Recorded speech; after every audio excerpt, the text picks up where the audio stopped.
2026 সালের মধ্যে বাংলাদেশ হবে উন্নয়নশীল দেশ। বিগত সরকারের এমন ঘোষণার পর পাট পণ্য রপ্তানিতে নগদ অর্থ সহায়তা কমিয়ে দেয় বাংলাদেশ ব্যাংক। সেই সাথে মরার উপর খড়ার ঘা হয়ে দাঁড়িয়েছে পাটজাত পণ্যের উপর ভারতের বসানো অ্যান্টি ডাম্পিং শুল্ক। সব মিলিয়ে বিপাকে পড়েছেন নাটোরের রপ্তানিকারকরা। বিভিন্ন বিলের উপরে শূন্য থেকে শুরু করে $160-70 পর্যন্ত অ্যান্টি ডাম্পিং শুল্ক আরোপ করা আছে। এখন এই অ্যান্টি ডাম্পিং শুল্ক বিভিন্ন মিলের জন্য এক এক রকম থাকার কারণে যাদের শূন্য আছে তারা ভালোভাবে রপ্তানি করতেছে, আমাদের 134 আছে, আমরা পারতেছি না, যাদের 160 আছে তারা আরও পারতেছে না। যতক্ষণ পর্যন্ত এই বস্তা পর্যায়ে আমরা প্লাস্টিককে ব্যান করতে না পারবো বা আমরা জুট ব্যাগে এই পণ্যগুলো না ভরবো, ততক্ষণ পর্যন্ত জুট ইন্ডাস্ট্রি ঘুরে দাঁড়াতে পারবে না।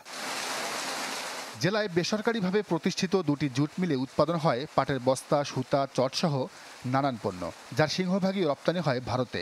আয় হয় অন্তত 150 কোটি টাকা। কিন্তু বর্তমানে বেশি দামে পাট কিনে রপ্তানি করতে না পারায় পড়ে রয়েছে এসব পণ্য।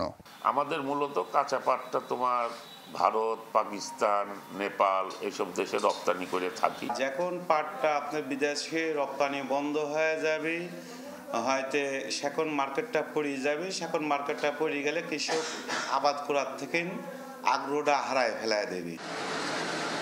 এমন অবস্থায় প্রণোদনা বাড়ানোর পাশাপাশি অ্যান্টি ডাম্পিং শুল্ক প্রত্যাহারে সরকারের উদ্যোগ গ্রহণের দাবি রপ্তানিকারকদের।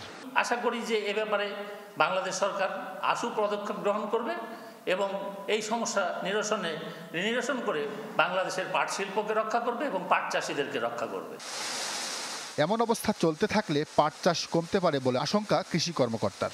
সোনালী আঁশ বলে খ্যাত আমাদের পাট একসময় ব্যাপক জনপ্রিয় ছিল, কিন্তু ইদানিং সময়ে পলিথিনের ব্যবহার বেশি হওয়ার কারণে পাটের কিছুটা চাহিদা কমে যায়। 2016 সাল থেকে পাটজাত পণ্যের উপর $150 থেকে $200 শুল্ক আরোপ করে ভারত সরকার, যা চলবে 2026 সাল পর্যন্ত। Desk report, channel 24। বছর শেষের খুশি নগদে হবে বেশি। নগদ পেমেন্টে নির্দিষ্ট ক্যাটাগরির কেনাকাটায় 300 টাকা পর্যন্ত ক্যাশব্যাক।